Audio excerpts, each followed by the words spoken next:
राजा विक्रमादित्य अपनी तलवार थामे शमशान की ओर बढ़ रहे थे। जैसे ही उन्होंने जलते हुए शवों और चिता की लपटों के बीच से गुजरकर उस पीपल के पेड़ की डाली पर लटके बेताल को उतारा, बेताल ठहाका मारकर हंस पड़ा और बोला, राजा, इस बार की कहानी ऐसी है जिसे सुनकर तुम खुद सोच में पड़ जाओगे।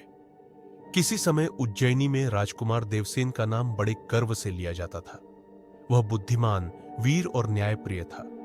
परंतु एक रात जब वह अपने महल के कक्ष में सोया हुआ था, तो अगली सुबह वह राजमहल के बगीचे में मृत पाया गया। सबसे हैरान करने वाली बात यह थी कि कमरा अंदर से बंद था, कोई खिड़की टूटी नहीं थी, किसी पहरेदार ने कुछ संदिग्ध नहीं देखा था। देवसेन के शरीर पर तलवार या हथियार का कोई घाव नहीं था।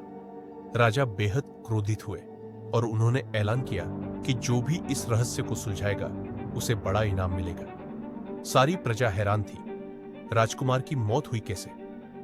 उसी दरबार में एक अंधा संत आया और उसने कहा, राजन, यदि आप चाहते हैं कि सच्चाई सामने आए तो आपको रात के तीसरे पहर राजमहल के बगीचे में अकेले आना होगा।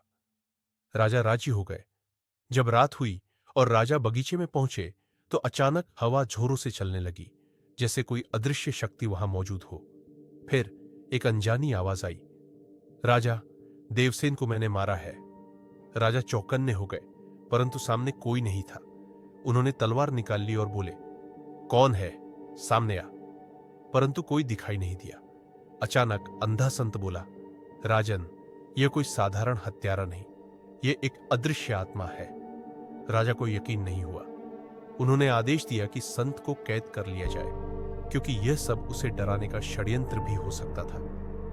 अगले दिन संत को कारागार में बंद कर दिया गया, लेकिन कुछ ही देर बाद सैनिक भागते हुए आए और बोले, महाराज, वह संत कोठरी में नहीं है, वह अचानक गायब हो गया। राजा विक्रमादित्य यह सुनते ही चौंक गए। बेताल ने ठाका लगाया और पूछा, बताओ राजा, क्या यह संत ही हत्यारा था या कोई और था? अगर तुम चुप रहे तो मैं तुम्हारे सिर के टुकड़े टुकड़े कर दूंगा। राजा विक्रमादित्य ने थोड़ी देर सोचा और फिर मुस्कुराकर बोले, नहीं बेताल, वह संत असली हत्यारा नहीं था। असली हत्यारा वही अदृश्य शक्ति थी जिसने खुद यह स्वीकार किया था।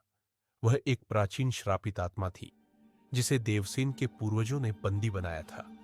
संत सिर्फ उसे पहचान सकता था, इसलिए उसने राजा को सचेत करने की कोशिश की। बेताल जोर से हंसा और बोला, सही उत्तर,